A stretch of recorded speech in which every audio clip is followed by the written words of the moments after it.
We start with the enthusiasm gap. U.S. Congressman Elijah Cummings, a Democrat from Maryland. U.S. Congresswoman Debbie Wasserman Schultz is a Democrat from Florida.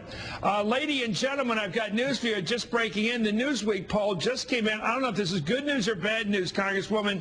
I'll start with you. The numbers are dead even now in what we call the generic vote. Are you going to vote Republican or are you going to vote Democrat this fall? Dead even now. Of course, knowing history, that's bad news for the Democrats because the Republicans have like a built-in 3% because the way the vote gets proportioned. Your thoughts? How's it look right now for your party, Congresswoman?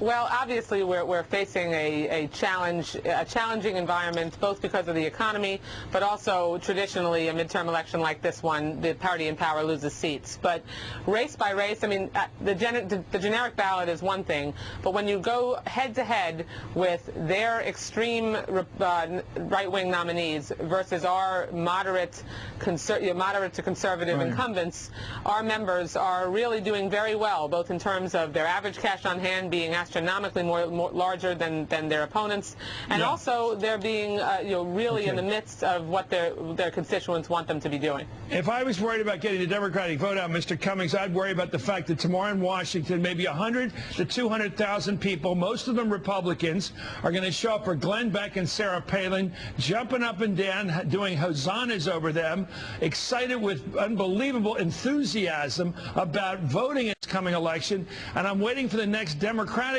rally with 100,000 or 200,000 people in this town. When's it going to come? I think first of all, I think the Democrats have got to use that rally and the statements of Glenn Beck and others to remind our voters that we cannot take the rights and the opportunities that we have for granted, and that this president is doing everything in his power, and this Democratic Congress is too, to bring hope as opposed to just having people say nope to America. And clearly, I think we can turn that around. In other words, I think that this, what's going to happen tomorrow with regard to Mr. Beck is going to backfire. But we have to do our part to make sure it backfires. Hey, well, Chris? it's using let me stay on that word backfire, because in this case it's not using terms like backfire because it has to deal with cars, but I'm thinking about firepower. It's not so much a stretch to say that this crowd that's around Beck includes people like Sharon Angle who want to be able to use what they call Second Amendment remedies if they don't like what you folks are up to. In other words, gunplay. That's what she says. Use your gun if you don't like Congress and the way they're voting. I mean, this is worse than, the Civil War. We're talking about people talking up insurrection. And they also want to be able to, and they also say repeal the 14th Amendment, repeal the 17th Amendment.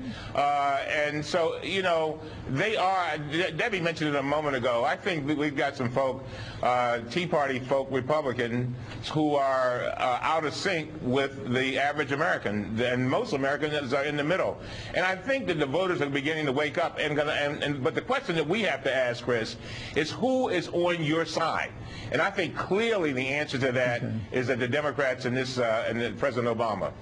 You know what's weird, Congresswoman? If George W. Bush had gotten his way and privatized Social Security and tied it to the stock market, your constituents would be 100% Democrats now. 100%, because they'd be looking at their 401k shriveled to nothing. I'm sorry, they'd be looking at their Social Security checks shriveled to nothing because they'd be based on the Dow Jones. I watch that Dow every day because I got some money in the market. Imagine if that's the only money you have and it ties to your Social Security. If Bush had won, the Democrats would have ironically be better off politically now, because the voter right now, the older voter and voter about to be old, would say, wait a minute, I can't trust the Republicans with my money.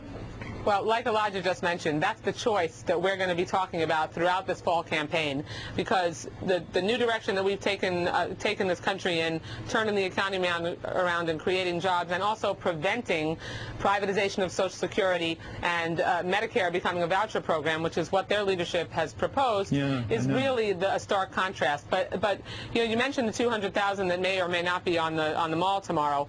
The 200,000 people that matter tomorrow are the 200,000 200,000 activists who are going to be knocking on doors tomorrow for the Democratic Congressional Campaign Committee's National Day of Action. We will do 200,000 door knocks tomorrow all across America, Chris, because our grassroots engine is second to none. We've won 7 special elections in a row, turning voters out. We do that far better than the Republicans. So between our issues, our candidates, and our ability to turn voters out, we are going to have a successful election day, or at least certainly better than most people in Washington are thinking we're going to have on November 2nd. Let's both of you talk about now the voters who always show up at the polls, the older voters. The AARP has census numbers out now that show that most people depend on Social Security for their basic livelihood. I think these numbers are conservative, by the way. 37% of people aged 60 to 65 depend on it for 50% or more of their income. It goes down up significantly. By the time you reach 80 in this country, you're lucky to live so long, Congressman. Basically, you're relying on Social Security. Your savings are pretty much worn out. Whatever you started with, no matter what kind of a nest egg you had, you're really living on that check that comes in once a month.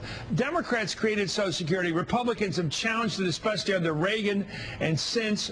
Isn't this an issue that should basically drive most older voters to vote Democrats? It should do that. Remember, just yesterday, Leader Boehner talked about still the privatization of Social Security, and you just made the best argument against that.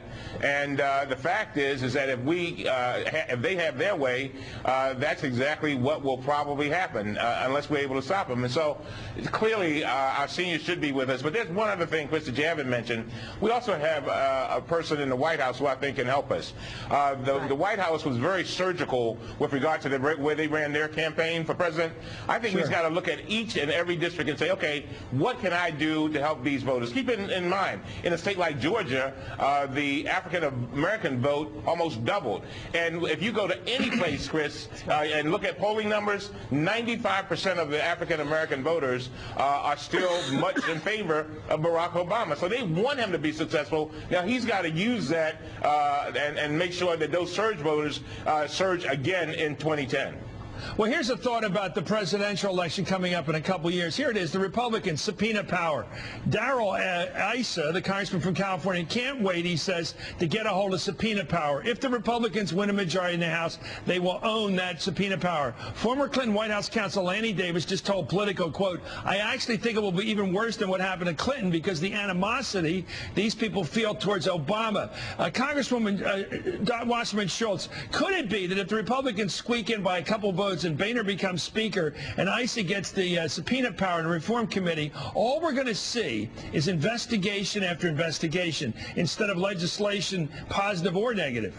No, absolutely. I sat on the Judiciary Committee for years with Issa, and it will pale in comparison to what they did when they were in charge and President Clinton was in the White House. Elijah's absolutely right. We have to make sure that people understand that pursuing an agenda and adopting good public policy would be tossed out the window in favor of the Republicans, of what will become the Republican obsession to get Barack Obama. And we've seen it, an insidious campaign through the internet and through right-wing extremist groups, and they will be empowered through the Republican Party if the wrong decisions are made on November 2nd. But I'm confident, I think Elijah's confident, that our candidates, our members, are really doing a very effective job at making the case. They have the resources that they're going to need to have, and we're going to simply out-organize them. That's what we're aiming to do. Okay, thank you very much. It's great to have you on Friday afternoon here. Thank you, Congressman Wasserman Schultz and Congressman Elijah Cummings. Sir, thanks for joining us.